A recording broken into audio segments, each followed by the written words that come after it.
Faz 5 minutos que eu tô aqui na frente do computador esperando o caminhão do gás sair daqui da minha rua, que tava com aquele volume no talo, os cachorros de tudo quanto é lugar latindo. Ainda tem uns latidos de fundo aqui, né? Meu, ainda bem que o cara passou, tipo, antes de eu apertar o... começar a gravar, né? Senão eu ia ter que parar na metade. Agora, a ventilação artificial. Pensa numa coisa do caralho.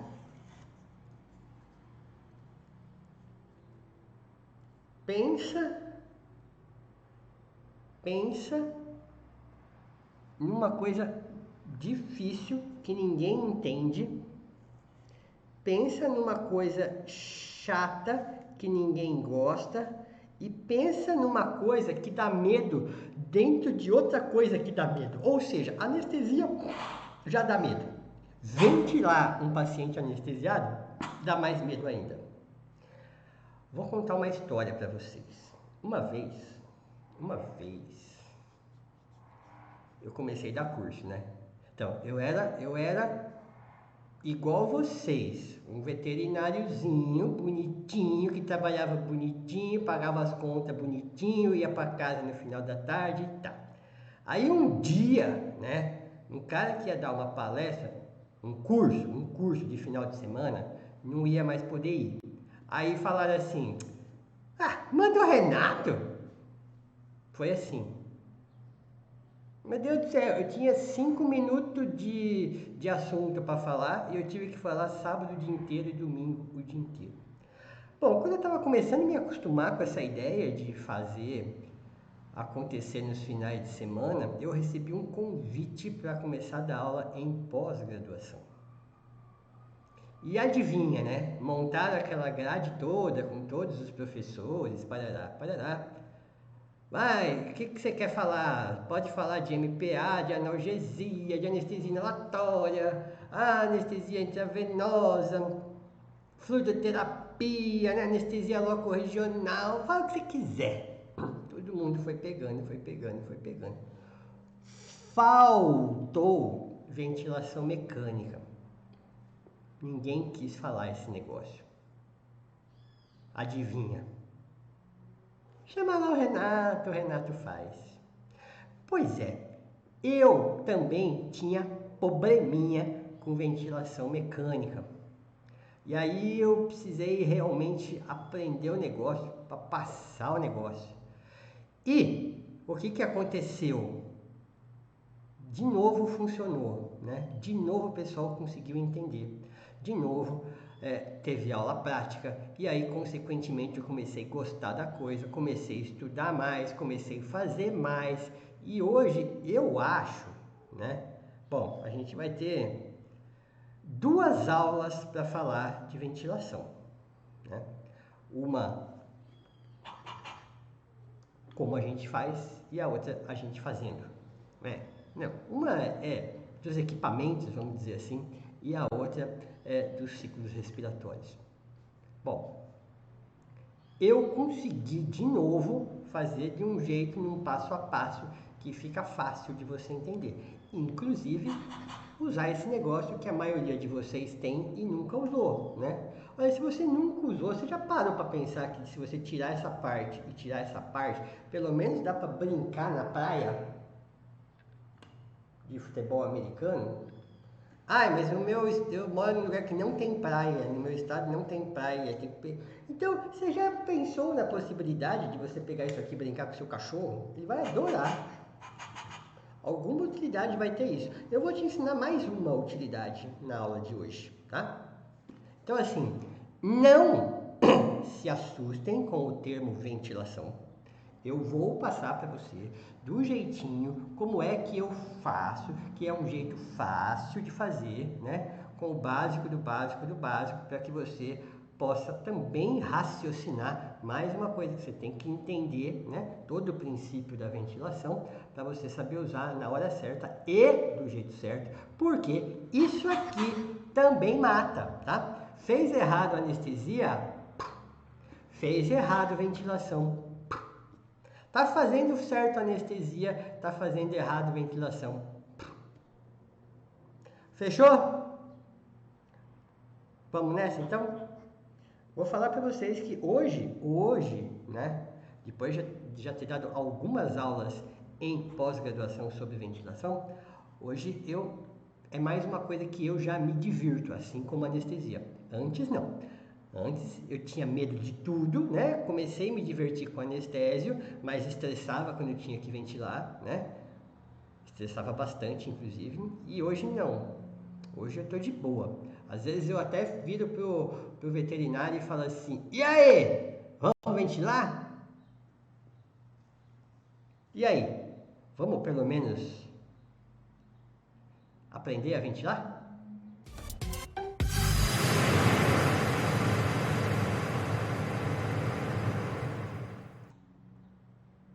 É isso aí, moçada! Cada aula que passa agora a gente está mais perto do fim. Isso é legal, isso não é legal. Muito bem, muito bem, muito bem. Como é que a gente vai chegar na ventilação? Que hora que a gente vai ligar o nosso aparelho de ventilação? A gente precisa ligar em toda a anestesia? A gente precisa oxigenar sempre? Todos devem estar entubados? Vamos pensar friamente, né? Uma coisa sou eu te ensinando, entuba e oxigena. Agora fala para mim, precisa mesmo tudo isso? Essa semana eu fiz... Não é. Eu vou falar de uma endoscopia, mas não é desta semana não. Eu vou te falar de uma endoscopia que eu fiz acho que há uns 15 dias atrás. Portanto, eu já não me lembro de muita coisa. Mas é só para falar para vocês quando é que a gente vai chegar numa ventilação. Então vamos lá. Alguém me liga e fala: Renato, marca aí na sua agenda uma endoscopia. Legal! Então a primeira coisa que eu pergunto, quem vai fazer? Por que eu pergunto quem vai fazer? Ora, porque, você vê, eu já sou um cara velho aqui na cidade, né? Eu já moro nesta cidade que eu considero minha há 11 anos nessa cidade, né? Então, há 11 anos eu moro nessa cidade e mentira, 21 anos nesta cidade. Faz 8 anos que eu vivo exclusivamente da anestesiologia. Então dá para dizer que eu conheço muita gente aqui, né? E eu sei, e eu já anestesiei para muita gente, e eu sei mais ou menos o tempo que cada um leva. Então a primeira coisa, quem vai fazer? É o fulano. Ótimo. Vai fazer endoscopia para quê? Por que eu estou te perguntando isso? Pensa num anzol, a dificuldade de um anzol. Pensa numa toalha, uma toalha mesmo, um lençol. Difícil, né? Às vezes ele já está uma parte no estômago e uma parte no intestino. Pensa num brinquedinho de criança assim, que é só ele vir lá sai tirar.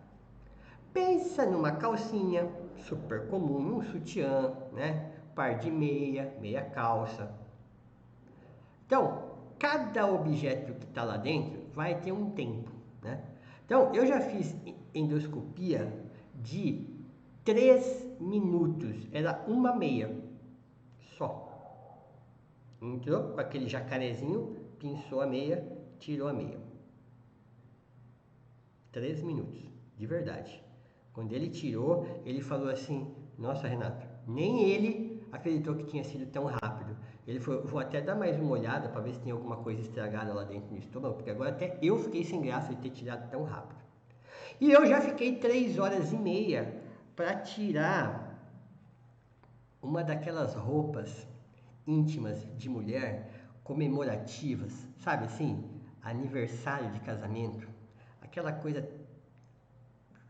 meu, que você só compra em sex shop, cheio de firulinha, fivelinha, não sei o que lá. Meu, o negócio lá dentro do cachorro tava tão emaranhado que o negócio não vinha, não vinha, não vinha. E aí tinha sutiã, calcinha, meia calça, aquelas ligazinhas para botar na. O negócio era incrível, né? Foram 3 horas e meia, lembro até hoje, porque essas coisas que demoram demais a gente lembra, né? Foi num Doberman, inclusive, né? Foi bem tenso isso aí. Tenso também a dona do material, né? Quando ela imaginava que a gente ia identificar tudo aquilo. Bom, então, estou falando isso para vocês porque você fala, Renato, já começou a enrolar de novo. Não, eu estou ensinando vocês a pensarem, né? E aí, checklist, né? Quando comeu, se comeu, quando comeu, tudo. Isso também me interfere, né? Porque de repente, comeu quando? Vai fazer endoscopia hoje, será que o negócio está no estômago ainda ou já foi embora, né? Às vezes eu anestesio para endoscopia e vira cirurgia. E às vezes na sequência ainda. Dependendo do nível de gravidade, uma vez ó, em Yorkshire, entalou um osso na garganta, ele não conseguia nem respirar direito. Foi tentar tirar, o negócio não saiu, ele travou literalmente ali. Isso aí foi há muitos anos, eu nem lembro direito se estava em pescoço, se estava em cárdia. Mas travou, né? Travou do tipo assim, não vinha e também tentou empurrar para o estômago e não foi, né? Precisou abrir, já fazia 3 ou 4 dias, quando abriu já tinha necrose de esôfago, foi um negócio assim que teve que partir para a cirurgia na mesma anestesia, né? E ainda, nossa, eu acho até que esse paciente foi a óbito alguns dias depois, se não me engano, né? Bom, enfim, é... cão adulto, raça grande, né? Estamos de boa aqui, né? É endoscopia, a princípio nada que me contraindicasse, mas tem uma coisa que me ajuda e não é necessariamente o fármaco. Quando a gente vai fazer endoscopia, o endoscopista normalmente ele infla o estômago de ar para ele conseguir enxergar bem as coisas que estão lá dentro. Quando ele infla esse estômago fica grande, né? E consequentemente ele diminui o espaço da respiração pulmonar. Então, muitas vezes, o que é ajudar um paciente aqui, né? Naquelas coisas de ou elimina um fármaco ou coloca um fármaco, eu vou te dizer que boa parte das endoscopias a gente tem que acabar ventilando. Ventilando para ajudar esse paciente a respirar. Não que ele faça apneia, mas ele vai ter uma troca mais curta, né? Porque o pulmão não vai ter a complacência que ele teria normalmente, né? Depressão respiratória da anestesia e depressão respiratória por causa do espaço físico que vai ser reduzido, né? Há necessidade de tranquilizar ou sedar? Não sei. Há necessidade de analgesia de alta potência? Talvez não, né?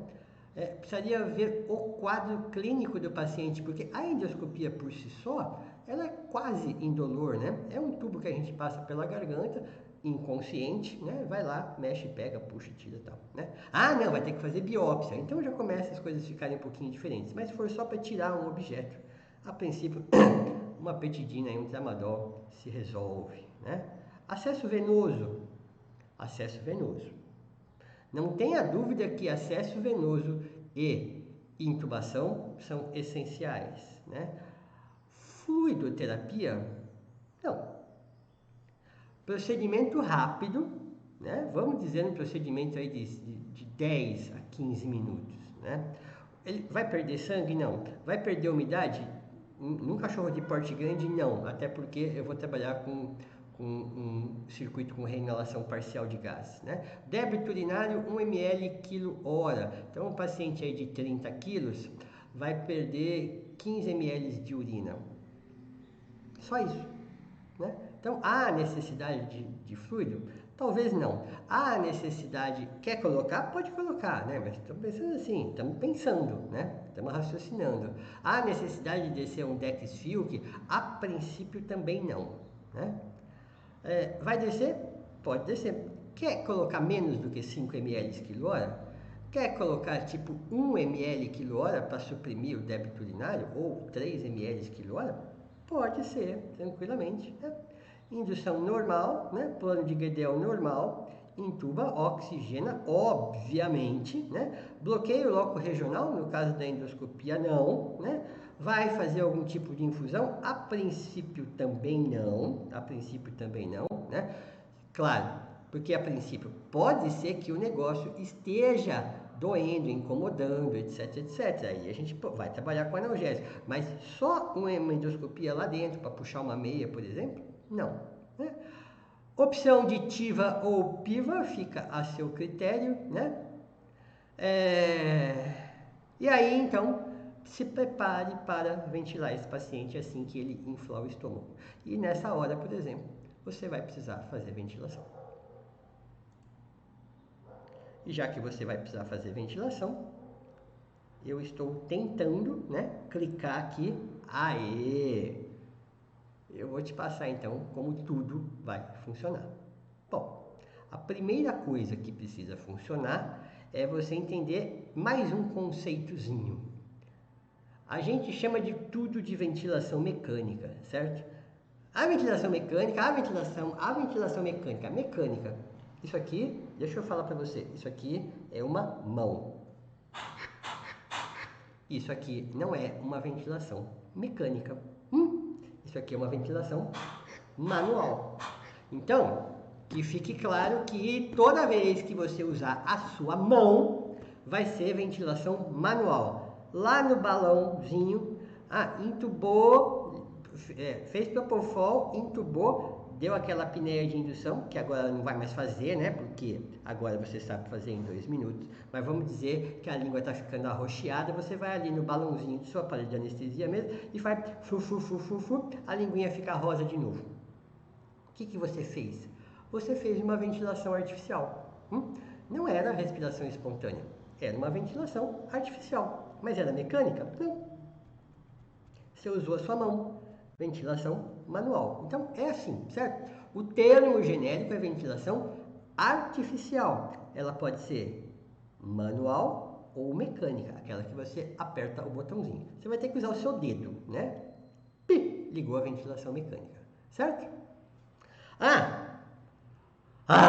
Eu tô te enchendo de curiosidade inútil, né? Mais uma para você contar no happy hour dos seus amigos. Você vai falar assim: você sabia que AMBU é uma sigla?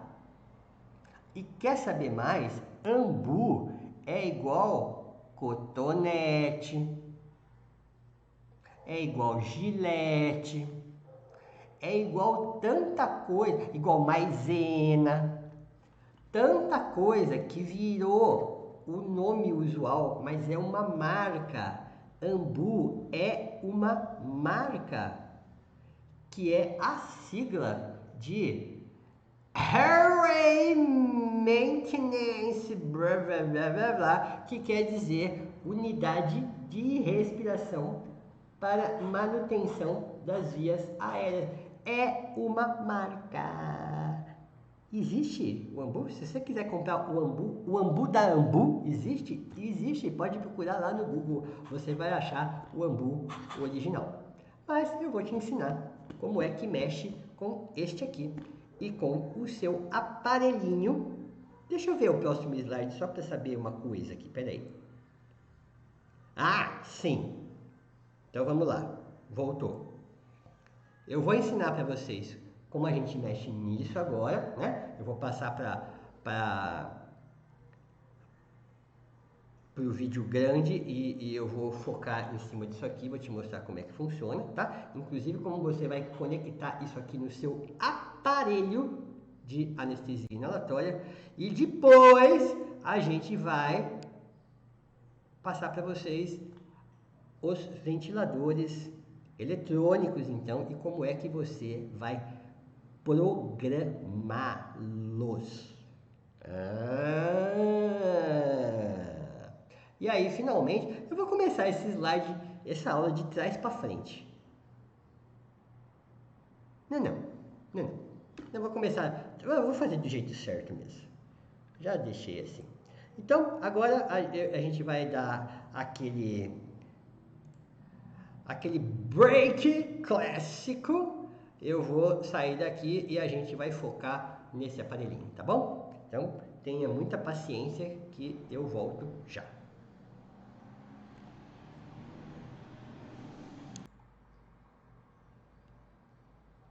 Muito bem! Então, este aqui é o ambu, o que você vai fazer uma ventilação artificial manual. Eu até te recomendo que você tenha vários tamanhos de ambu para suprimir a complacência pulmonar de cada tamanho do seu paciente. Esse aqui é de meio litro, né? A gente tem que trabalhar com 8 ml por quilo.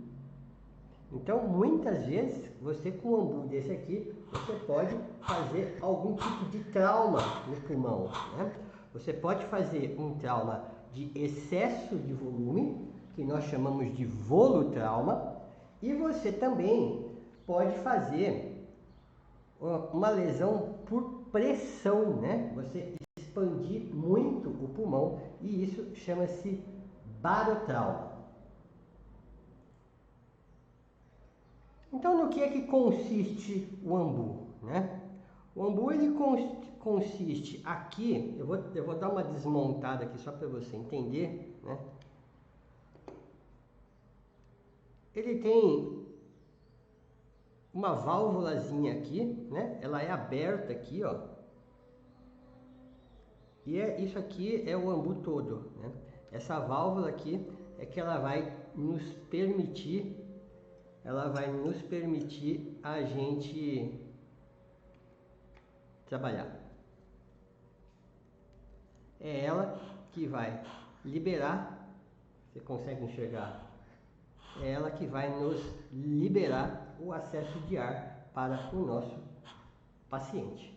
Tudo bem? Vamos lá então. Quando a gente exagerar na pressão daqui, olha, eu vou fechar aqui. Você vai ouvir que a princípio ele não funciona mais, né? Mas se eu fizer muita força, tem um escape, né? O escape é feito aqui por baixo, porque todo ambu vai ter... Cara, eu gostaria muito que vocês conseguissem ler o que está escrito aqui. Eu não sei se vai dar foco. Não sei se dá foco, até porque eu não estou perto. Ali, 40, vocês estão vendo aqui, olha, 40 centímetros de água. É a pressão máxima que esse aparelho vai. Se passar de 40, ele não vai explodir o pulmão do seu paciente. Ele vai ter a válvula de escape dele, certo? Então, como é que você vai usar isso aqui no seu paciente? Eu vou dar um exemplo aqui, ó. Vou pegar um balão, só para dar exemplo, tá? Como se isso aqui fosse o pulmão do nosso paciente, né? Então, a gente vai inflar esse pulmão e vai fazer o nosso paciente respirar. Claro que vai existir, né, a caixa torácica, e isso vai fazer, né, que exista um volume máximo de ar que entre, e se passar desse volume, vai ter a válvula de escape, certo? Só que aqui é lindo, né? Aqui você está vendo que você está inflando esse pulmão, né? Aliás, inflando muito. Olha a válvula de escape. Já deu para ver, né, que uma pressão de 40, você já faz uma lesão muito séria no seu paciente, né? Muito séria. Com certeza você já faz lesão de alvéolo pulmonar com 40. Por quê? A gente aqui respirando, eu e você respirando, a gente está respirando com uma pressão de 8.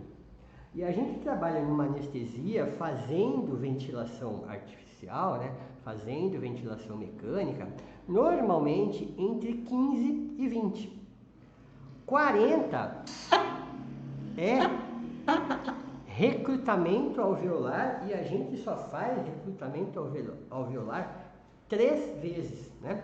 A gente infla no 40, segura 10 segundos para descolar, né, o pulmão e depois a gente faz mais uma e depois a gente faz mais uma. Volta de novo para 15, né? Porque a partir de 20 a gente já pode fazer algum tipo de lesão. Não que a gente não trabalhe com 20 em ventilação artificial. A gente chega a trabalhar até com 30, mas 40 faz lesão. Bom, você está falando, não, entendi, né? Você tem que vir na mão aqui o suficiente para inflar o pulmão do seu paciente. Mas e se você não está vendo o pulmão? Ah, meu Deus, no mundo real você não vê mesmo, né?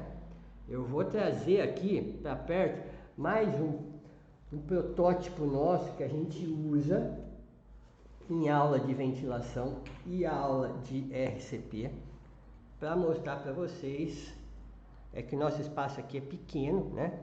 Eu não vou conseguir mostrar para vocês o pulmão dele inflando, né?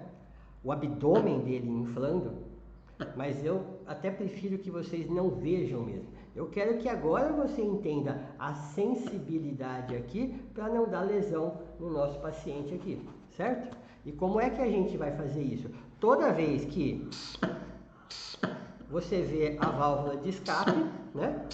Você sabe que você está fazendo uma pressão muito alta, né? Ah, olha aqui que legal. Dá para ver, inclusive, a válvula de escape trabalhando aqui, ó.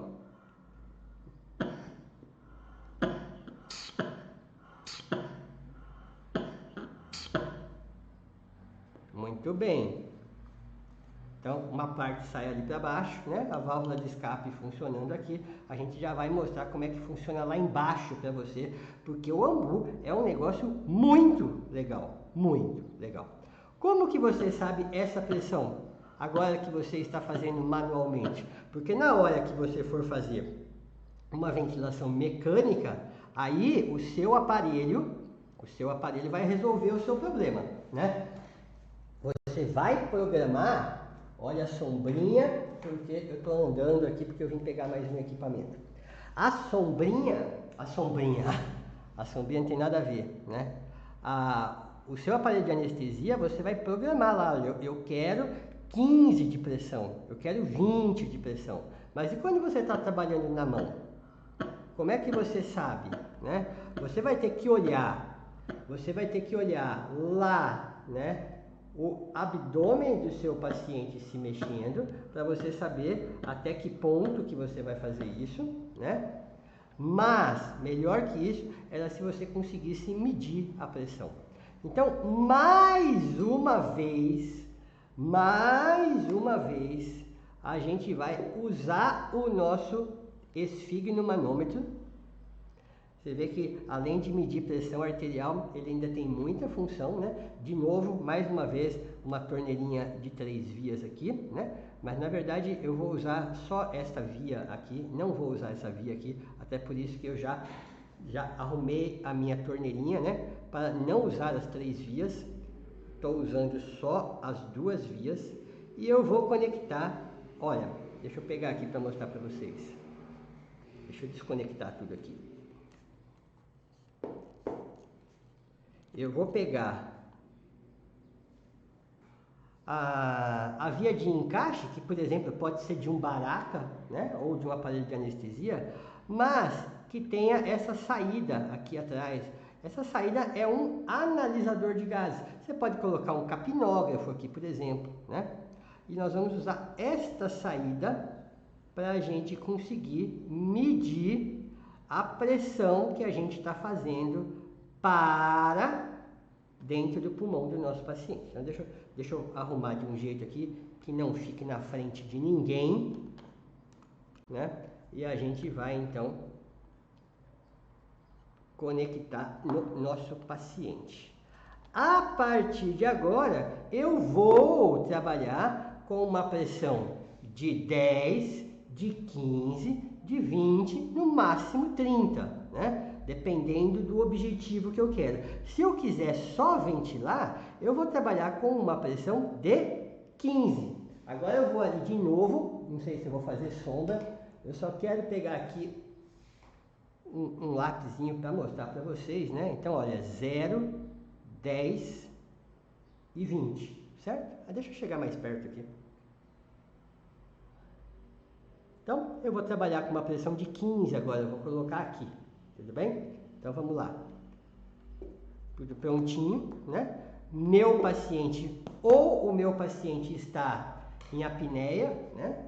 Ou eu estou precisando ventilar ele. Eu não tenho aparelho de ventilação e é uma endoscopia. Vamos na mão, né? Vamos na mão e vamos ventilar até o 15. Até o 15. Até o 15. Estou ventilando até o 15. Na mão. Sem nenhum tipo de lesão. Eu vou trabalhar com 20? Vou trabalhar com 20. Estou respirando. Vamos fazer em 30?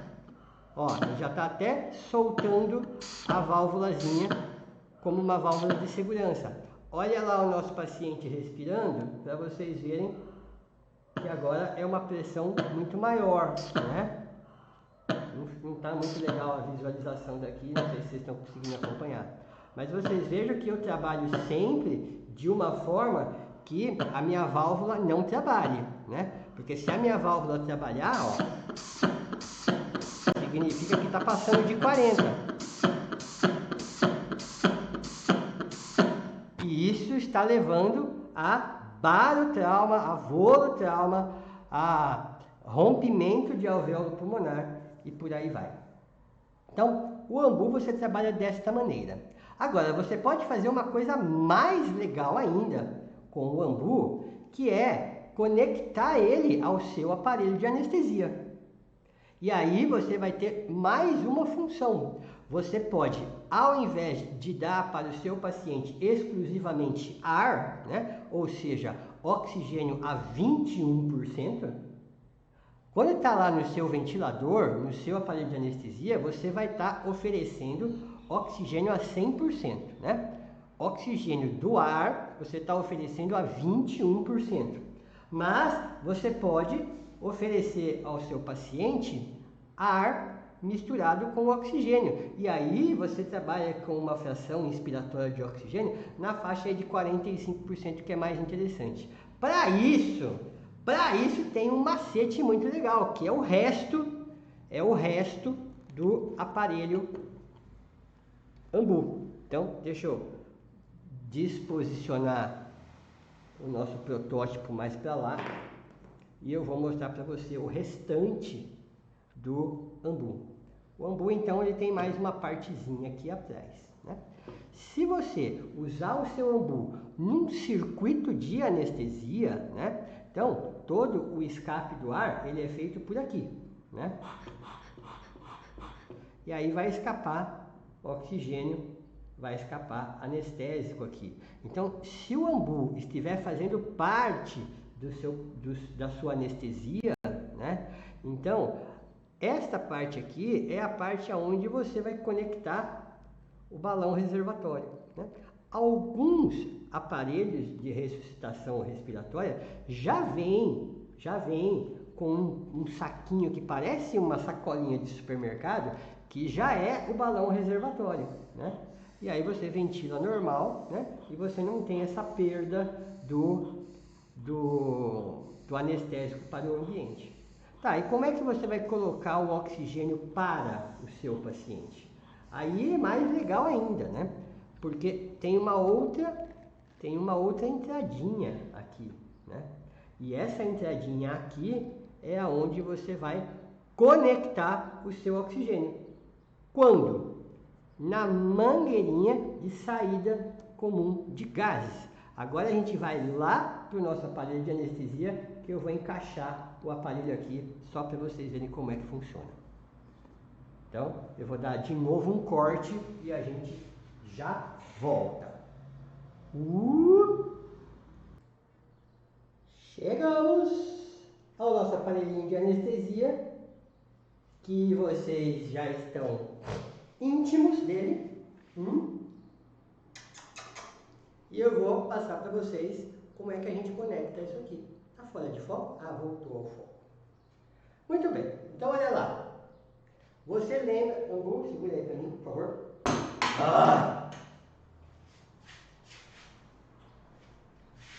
Mão mole, segura, calma, aí, pronto, beleza.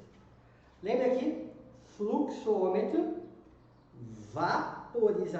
vaporizador, certo? E aí, saída comum de gás, aquela mangueirinha que vai para o baraca, que vai para o circuito fechado, ou vai aqui embaixo, que ficou fora do esquadro aqui, né? Para um circuito semifechado, sistema semifechado, então atual circuito com reinalação de gás, certo? Essa saída comum de gases, tadã, olha a mágica, devolve aí, vai, devolve aí, olha aqui, lembra disso aqui, tananana. Você acaba de fazer um circuito onde você libera o deixa eu ficar aqui também. Você libera o oxigênio aqui, que vem para cá, mistura com um pouco do ar ambiente e você entrega para o seu paciente a 45 graus, ou a 45% de oxigênio. Ah, mas você não falou que dá para anestesiar também? Dá. Então você abre o oxigênio, abre o isoflurano e trabalha com o outro balão aqui também. E aí você consegue fazer o circuito completo. Oxigênio, anestésico e ventilação manual. É porque está desligado o oxigênio, né? Então faltou aqui porque o escape estaria aqui no oxigênio. Mas se tiver oxigênio ligado aqui, esqueci de ligar no cilindro aqui, né? Aí você consegue ventilar. Beleza? Então, Anbu, estamos resolvidos, né? Entendeu a necessidade do Anbu.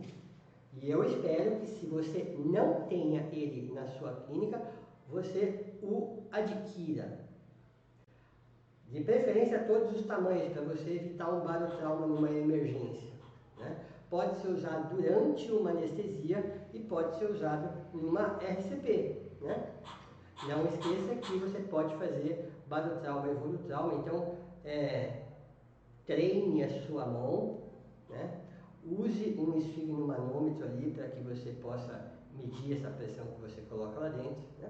Ou então a gente vem direto aqui para o ventilador, que vai ser a próxima parte da aula.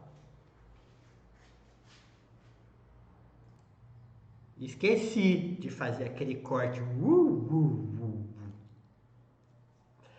Muito bem, então o Anbu, estamos conversados, né? Eu espero que realmente você tenha curtido a ideia do Anbu. Agora, deixa eu diminuir aqui de novo. Agora a gente vai falar dos ventiladores, tá bom? Esse é o mais tradicional, que é o que eu imagino que vocês tenham na clínica de vocês. E esse aqui é um ventilador pneumático, né? Que está também começando a ser produzido aí pelas empresas veterinárias, num valor até bem interessante, aí na faixa aí de 7, 8 mil reais, né? Para tentar competir com os ventiladores pulmonares da linha humana, que saem aí na faixa dos seus 28, 30 mil reais, né? Então, mais uma vez, não questione a qualidade, não queira comparar um aparelho de 6, 7 mil reais com um aparelho de 30 mil reais, né? Funciona bem, funciona, tem algumas vantagens e algumas desvantagens. Uma das boas vantagens desses ventiladores aqui, não são todos, mas alguns deles vêm com bateria com autonomia para mais 2 ou 3 horas de duração, mesmo na falta de energia elétrica, né? Mas ele não manda oxigênio, né? Ele simplesmente vai mandar o oxigênio no caso de ventilar, mas ele não consegue substituir, por exemplo, um aparelho de anestesia, onde você abre o fluxômetro e você pode oferecer oxigênio para o seu paciente em respiração espontânea. Aqui só mesmo na ventilação mecânica. Uma outra, então, aí talvez fosse a desvantagem, né? Esse aparelho aqui, né? Você consegue, através do fluxômetro, mandar exclusivamente oxigênio ao seu paciente, né? Mas, neste caso aqui, a gente tem uma desvantagem, que é o gasto de oxigênio. Porque para movimentar o Foley, né? A gente vai mandar uma parte do oxigênio por aqui, né? Para ele abaixar o Foley, comprimir o Foley, né? O ar que vai para o nosso paciente, ele passa por aqui, né? Por baixo, ou seja, ele está na parte de dentro do Foley, né?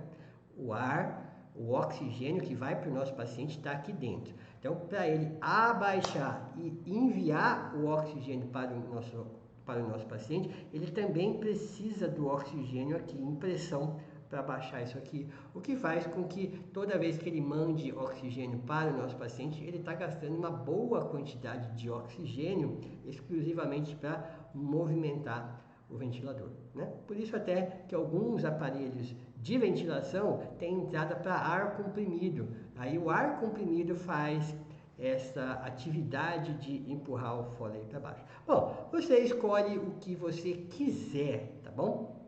Eu vou mostrar para vocês agora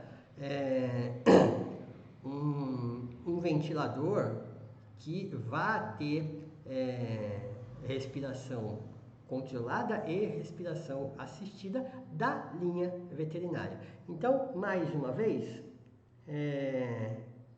a gente vai fazer a troca para o vídeo maior. Eu vou me posicionar novamente na frente daquele aparelho de anestesia e no momento então que eu me posicionar lá, eu vou ligar o ventilador e vou explicar para você o passo a passo de como você programa este ventilador, tá bom? Então agora eu vou fazer aquele cortezinho. Então tá. Peraí, deixa eu ajeitar todas as coisas aqui. Então vamos nessa. Tchau. Muito bem, deixa eu dar foco. De novo com o nosso aparelho. Nossa, Renato, que aparelho diferente esse. Não, não é um aparelho diferente, é que esse aqui é a bunda do meu aparelho. Eu só quero mostrar para você, então, como é que é a parte de trás, né? Então, o oxigênio vai chegar por aqui e obrigatoriamente você vai precisar do oxigênio para que você consiga fazer funcionar a ventilação mecânica, certo? A outra coisa é a parte elétrica, né? Então, deste lado aqui vai entrar uma fonte de energia, porque você vai ter que ligar. Então, a ventilação mecânica, ela é elétrica e neste aparelho aqui ela é eletrônica, ou seja, no momento que você liga o botãozinho aqui atrás, ele vai começar a funcionar, a ventilar. Tadã! Tudo bem? Agora a gente vai fazer o seguinte. Vou desligar aqui. Agora a gente vai inverter o aparelho, né? Para eu te mostrar o passo a passo de como é que a gente vai programar ele então. Bom, só lembrar, né? Só lembrar, quando eu olho para cá, ó, eu tô olhando o meu monitor, tá? Só para ver se está tudo bem. E aí a câmera está aqui, né? Não é que eu sou mal educado, é que eu preciso ver se eu estou mostrando as coisas certas. Bom, então, do mesmo modo, mais uma vez, né? A hora que a gente ligar aqui, ó, estou ligando, a parte eletrônica está aqui e a parte mecânica está aqui, certo? Então, o que a gente vai ter que fazer? Eu vou desligar aqui por causa do barulhinho, tá? É bonitinho o barulhinho, né? Você vai montar o teu circuito, né? Você tá vendo aqui que ele está montado no circuito com reinalação total de gás. É o circuito que eu já ensinei para vocês, né? Que é o circuito que a gente usa para a ventilação. E aí, nesse caso, ele já está ventilando automaticamente. Se eu pegar aqui a parte que vai para o nosso paciente, né? Eu vou colocar agora o balão aqui, só para simular um pulmão, né? Deixa eu ver se eu consigo. Eu tirei o balão daqui do circuito. Deixa eu ver só se ele vai funcionar. Mas teoricamente é para funcionar assim. Olha lá. É como se eu estivesse ventilando o meu paciente, tá? Por curiosidade, ele está ventilando numa pressão de 15. E agora então, o que a gente vai fazer? A gente não, eu, né? Você só precisa ficar aí sentadinho. Eu vou de novo dar uma pausada aqui. Eu vou trazer essa câmera para a gente ficar focando só aqui, tá bom? Para que você possa conseguir ver esses números de forma maior, mais clara. E eu vou programar isso aqui tudo para a gente ver, tá bom? Então, neste momento, eu estou reconectando o balão aqui para o mesmo circuito e agora a gente vai trabalhar com a câmera bem pertinho aqui, tá bom? Então, de novo, aquele corte de tipo digno de Hollywood, né?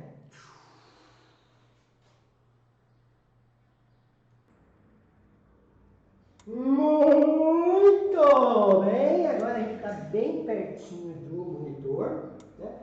Até para que a gente consiga enxergar tudo. Acho que fez um reflexozinho aí, né? Deixa eu ver se eu consigo arrumar o reflexo. Isso, muito bem. Reflexo do nosso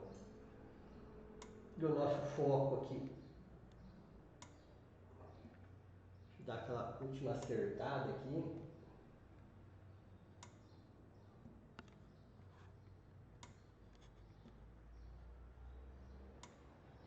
Devia ter arrumado isso antes, né? Mas vamos lá então. Então o que a gente vai precisar aqui? Então você vai estar numa respiração espontânea, com ele desligado, né? E aí então você vai ligar. Ligou, certo? Você vai ter pré-programado a pressão inspiratória, que aqui no caso é uma pressão inspiratória de 15 centímetros de água, certo? Assim que normalmente a gente começa a anestesiar. Uma frequência respiratória de 20 respirações ou 20 movimentos por minuto. Normal, bem legal, inclusive se a gente estiver falando de animais de pequeno porte, né? Animais de grande porte a gente pode trabalhar com menos. A gente pode trabalhar, por exemplo, com 8 a 12 respirações por minuto. É só você programar. Isso aqui é a proporção entre o tempo de inspiração e o tempo de expiração. Ou seja, eu quero que ele gaste X segundos inspirando e 2x expirando, né? A programação também varia, né? De acordo com cada aparelho, algumas proporções que podem inclusive ser invertidas, do tipo 2 para 1. Esse aparelho ele faz 1 para 1, 1 para 2, 1 para 3, 1 para 4, só para sua curiosidade, né? A proporção fisiológica é 1 para 1,8, ou seja, normalmente a gente vai trabalhar com 1 para 2, né? Depois a gente tem o tempo de inspiração, ou seja, quanto tempo você quer que o meu paciente leve inspirando. Então, fisiologicamente, o nosso paciente, e você aí também, você leva normalmente 1 segundo para inspirar. Bom, o que é legal num aparelho eletrônico, que ele faz todas essas regrinhas de 3 aqui, para ele chegar a valores que matematicamente sejam possíveis, né? Então, se eu tenho uma frequência respiratória baixa, numa proporção 1:2, ele não consegue fazer menos do que isso, né? Já está automático, você não precisa fazer conta. Se eu for ali para cá e eu for mexer nisso aqui, você repara que quanto mais perto de 1 segundo de inspiração, ele já começa a mexer alguma outra função para chegar ao mais perto. E olha que ele não consegue diminuir mais do que 1,5. Para eu conseguir mais do que 1,5 e já numa proporção de 1:4, eu vou ter que acabar aumentando a frequência respiratória. Então eu vou para ali, vou aumentar a frequência respiratória. Você veja que eu vou estar mexendo neste item exclusivamente e aqui então vai começar a mexer, tá vendo? Bom, agora eu já consegui o tempo inspiratório de 1 segundo. Vamos ver se a gente consegue diminuir aqui o tempo de... Ó, quando eu mexo aqui para baixo, aqui teve que aumentar de novo, tá vendo? Eu vou tentar trabalhar com 1:2 e vou querer trabalhar 1 segundo de inspiração. Eu vou ter que aumentar mais um pouquinho a frequência respiratória. Olha, a partir de uma frequência respiratória de 16 por minuto, eu consigo um tempo de inspiração e expiração de 1:2. Opa! Deixa eu ver se eu consigo abaixar aqui para 1. Consegui. E tempo de inspiração de 1. Né? Isso aqui você vai ter que analisar o seu paciente. Eu digo o seguinte: pega a programação inicial, vê se está batendo mais ou menos com isso, liga. Primeiro teste que você vai ter que fazer é colocar o balão lá na pontinha do seu aparelho de anestesia para ver se está funcionando direitinho, né?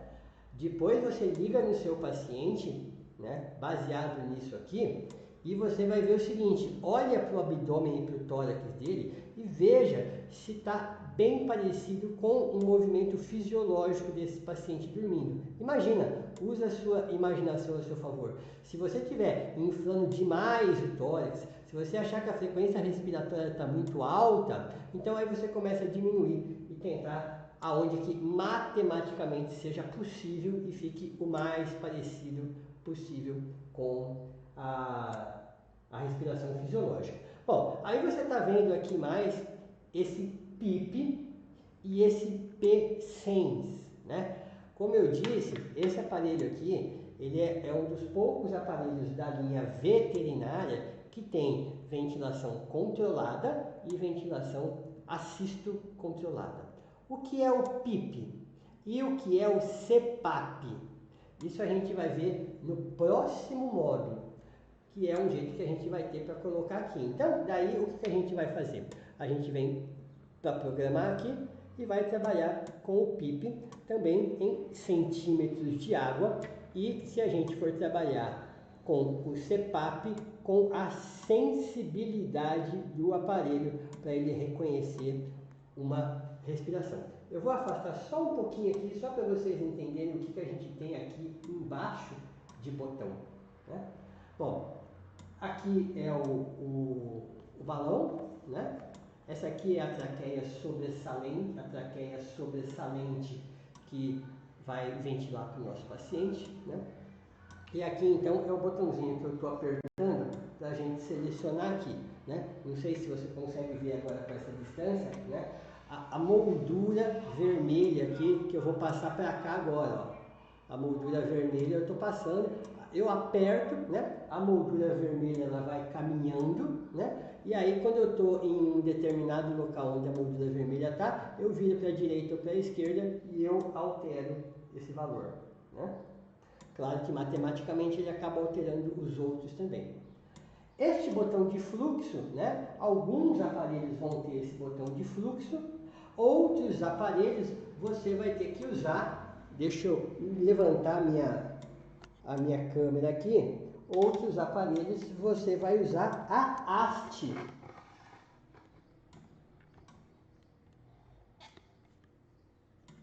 Esta é a haste, né? Para você trabalhar a volume. Então, se você for trabalhar a pressão, muito bem. Você vai vir simplesmente aqui, né? E vai programar a pressão que você quer. Quando ele atingir essa pressão inspiratória de 15 centímetros de água, então automaticamente ele para de colocar o oxigênio dentro do seu paciente.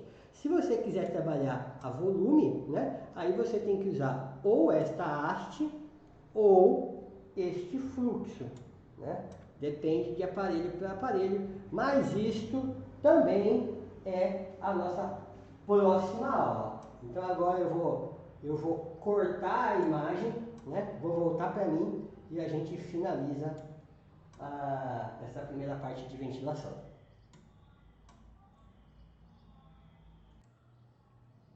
Bom, então assim, a partir da hora que você teve essa noção básica da ventilação, né? Como é que você liga e como é que é a programação inicial do seu ventilador, aí de repente vem a seguinte pergunta para você, né? Que hora que eu ligo o ventilador? Ele precisa ser ligado sempre, ele não precisa ser ligado nunca. Então, eu já vou te adiantando. Ele não precisa ser ligado sempre, mas ele precisa ser ligado talvez com uma frequência maior do que o que você imagina. Quando você ventila o seu paciente? Essa é uma pergunta que eu estou te fazendo, né? Você ventila sempre que o seu paciente faz apneia. Você concorda comigo? Parou de respirar, está entubado, está recebendo oxigênio, então você vai ter sempre aquelas opções, né? Ambu, balão ou ventilador. E ponto. Até outro dia, você só ventilava o seu paciente em apneia. Pois é, lá de 2005, 2006, 2010, mais ou menos alguma coisa assim,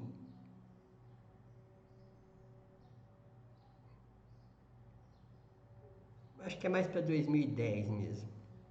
Então chegou o capnógrafo na medicina veterinária, né? Há um preço que dava para comprar na faixa aí de, sei lá, 5 mil reais.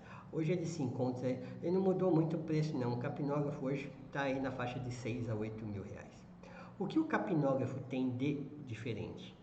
O capnógrafo, ele vai me dizer, através do monitor, do que eu vou estar olhando no monitor, se o meu paciente, mesmo respirando espontaneamente, se ele está respirando adequadamente. Ou seja, se ele está respirando bem ou se ele não está fazendo uma boa troca gasosa.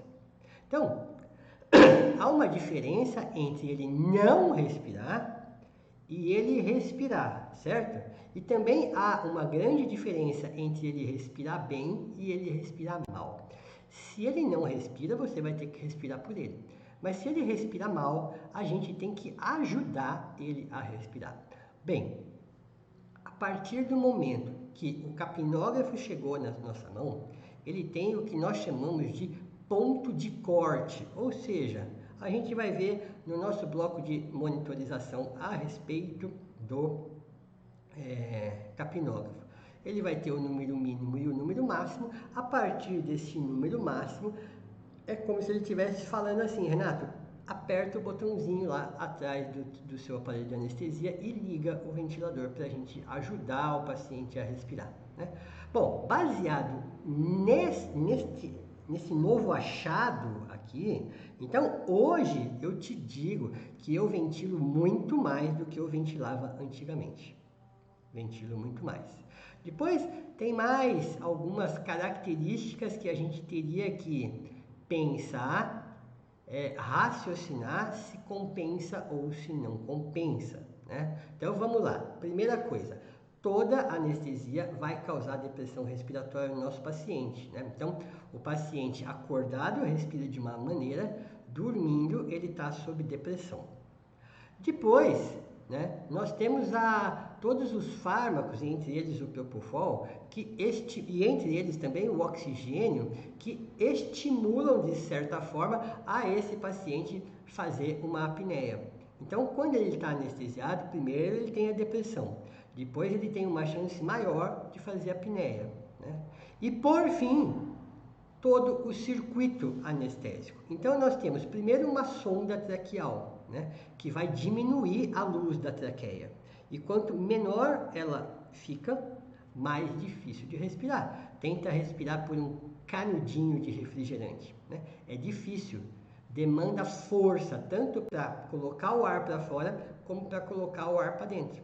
E você vai ter que fazer muita força. E mesmo assim, né, vai começar a faltar oxigênio. Pode até ser que você desmaie daqui 4 a 5 minutos. Então imagina você com depressão, com oxigênio e propofol que te favorecem a apneia e você fazendo um esforço.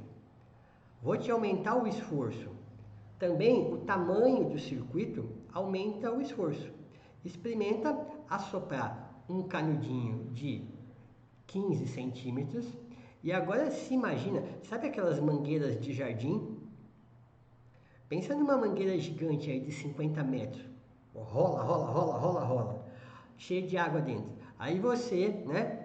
Eu tenho certeza que quando você era mais criança, tinha aquelas ideias meio malucas de você assoprar para esvaziar a água de dentro da mangueira, para você guardar ela depois, né? Para ela estar muito pesada. Aí você assopra, assopra, quase explode o teu tímpano, né? Para você esvaziar aquela água. Por quê? Porque quanto maior o circuito, mais força você vai ter que fazer. Então, no circuito curtinho, você faz assim, ó, e você esvazia a água que está dentro do canudinho. E para você esvaziar uma mangueira gigante, você tem que fazer muita força. Então, o circuito de anestesia, ele também é conexão em cima de conexão, né? Sonda, traqueia, né? Calçodada, também dificulta a passagem. Então, são muitos fatores que podem fazer com que a ventilação seja instituída mais rapidamente. Então, por isso que vai ter uma turma, e agora não tem regra, né? Tem o seu raciocínio em cima disso, né? Se é interessante você ventilar toda a anestesia ou ventilar quando a parte fisiológica do seu paciente começa a desbalançar, né? Então, vão ter alguns anestesistas que já ventilam em 100% dos casos, principalmente o pessoal que trabalha mais com anestesia intravenosa total, né? E tem aqueles que vão ligar mais ou menos no momento em que o capnógrafo, né, fala assim, liga aí que não está fazendo uma troca legal. O capnógrafo a gente vai ver na aula de monitorização.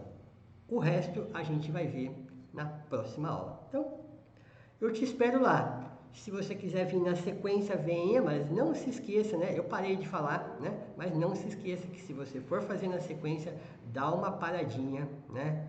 Toma uma água, toma um café, faz um xixi, caminha um pouquinho, desce escada, sobe escada e volta pra cá. Se você for me assistir amanhã ou depois, beleza então, tá? Só não deixa a sua mente cansar, porque aí você não absorve e não é esse o nosso objetivo. O nosso objetivo é que você tenha com a cabeça sempre pronta para receber informação, até porque boa parte dessas informações são importantes, você precisa usar no seu dia a dia. Então, essa aula termina aqui e eu te vejo na próxima.